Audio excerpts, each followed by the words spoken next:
محترم ناظرین و سامعین، السلام علیکم۔ چینل پر خوش آمدید۔ تتلی رنگوں اور خوبصورتی کا ایک دلکش نمونہ، قدرت کا ایک ایسا شاہکار ہے جو اپنی مختصر سی زندگی میں بھی ایک مکمل داستان رقم کرتا ہے۔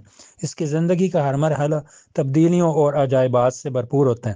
یہاں تتلی کے پیدائش سے موت تک کے سفر کی تفصیلی کہانی پیش کی جاتی ہے۔ پیدائش کا آغاز انڈے سے لاروا تک۔ تتلی کی زندگی کا آغاز ایک چھوٹے سے انڈے سے ہوتا ہے جو اکثر کسی پودے کے پتے پر دیا جاتا ہے۔ انڈے کی شکل اور رنگ تتلی کی نوعیت کے لحاظ سے مختلف ہو سکتے ہیں۔ کچھ انڈے گول اور ہموار ہوتے ہیں جبکہ کچھ بیضوی یا دیگر اشکال کے ہو سکتے ہیں۔ انڈے سے لاروا نکلتا ہے جسے عام طور پر سنڈی کہا جاتا ہے۔ لاروا ایک بھوکا بچہ ہوتا ہے جس کا بنیادی مقصد کھانا کھانا اور بڑھنا ہوتا ہے۔ اس مرحلے میں لاروا اپنے جسم کو بڑھانے کے لیے پودوں کے پتوں کو کھاتا ہے۔ کچھ لاروا خاص طور پر کسی ایک قسم کے پودوں کو ترجیح دیتے ہیں جبکہ دیگر مختلف پودوں پر گزارا کر سکتے ہیں۔ لاروے کی جلد اس کے جسم کے ساتھ نہیں بڑھتی، اس لیے اسے کئی بار اپنی جلد بدلنی پڑتی ہے۔ ہر بار جب لاروا اپنی جلد بدلتا ہے تو وہ پہلے سے زیادہ بڑا ہو جاتا ہے۔ لاروا کا یہ عمل تتلی کی نوعیت کے لحاظ سے چند ہفتوں سے لے کر کئی مہینوں تک جاری رہ سکتا ہے۔ تبدیلی کا مرحلہ پیوپا سے تتلی تک۔ جب لاروا مکمل طور پر بڑھ جاتا ہے تو وہ پیوپا کے مرحلے میں داخل ہوتا ہے۔ اس مرحلے میں لاروا ایک کرائسلیس یا کوکون میں تبدیل ہو جاتا ہے۔ کرائسلیس یا کوکون ایک سخت خول ہوتا ہے جو لاروا کو بیرونی خطرات سے بچاتا ہے۔ پیوپا کے اندر لاروا ایک حیرت انگیز تبدیلی سے گزرتا ہے جسے میٹامورفوسس کہا جاتا ہے۔ اس عمل میں لاروا کے جسم کے تمام حصے تبدیل ہو جاتے ہیں اور ایک تتلی کی شکل اختیار کر لیتے ہیں۔ اس تبدیلی میں چند ہفتوں سے لے کر کئی مہینوں تک کا وقت لگ سکتا ہے۔ جب تبدیلی مکمل ہو جاتی ہے تو پیوپا کا خول ٹوٹ جاتا ہے اور ایک خوبصورت تتلی باہر نکلتی ہے۔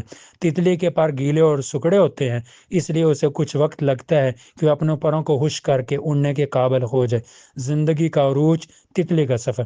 تتلی کا بالغ مرحلہ اس کی زندگی کا سب سے مختصر لیکن سب سے خوبصورت حصہ ہوتا ہے۔ اس مرحلے میں تتلی کا بنیادی مقصد پھولوں کا رس چوسنا اور ساتھی تلاش کرنا ہوتا ہے۔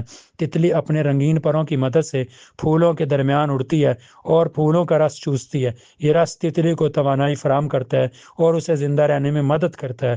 تتلی اپنے پروں پر موجود نشانات اور رنگوں کی مدد سے ساتھی تلاش کرتی ہے۔ جب تتلی کو اپنا ساتھی مل جاتا ہے تو وہ ملاپ کرتے ہیں اور مادہ تتلی انڈے دیتی ہے۔ تتلی کی زندگی کا دورانیہ اس کی نوعیت کے لحاظ سے چند ہفتوں سے لے کر کئی مہینوں تک ہو سکتا ہے۔ کچھ تتلیاں سردیوں میں ہجرت بھی کرتی ہیں اور گرم علاقوں میں چلی جاتی ہیں۔ زندگی کا اختتام، موت۔